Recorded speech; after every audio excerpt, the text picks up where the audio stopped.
Welcome to the Voice of UK News Updates. नुमाइंदा दी voice of UK के Punjab assembly के speaker के लिए मलिक मोहम्मद अहमद खान का मुकाबला सुन्नी इत्तेहाद काउंसिल के अहमद खान बेचर से था। स्पीकर के इंतखाब के लिए 3 पोलिंग बूथ बनाए गए थे, जहां 327 अराकीन ने वोट कास्ट किए। मुस्लिम लीग नून के मलिक अहमद खान 224 वोट लेकर स्पीकर पंजाब असेंबली मुंतखब हो गए।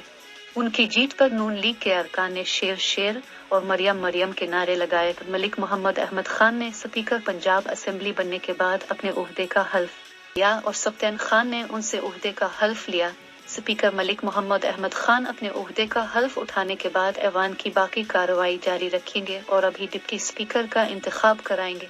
डिप्टी स्पीकर के इलेक्शन में सुन्नी इत्तेहाद काउंसिल के मुइन रियाज कुरैशी और नून लीग के जहीर इकबाल चुनर का मुकाबला होगा। मुस्लिम लीग नून के मलिक अहमद खान 224 वोट लेकर स्पीकर पंजाब असेंबली मुंतखब हो गए।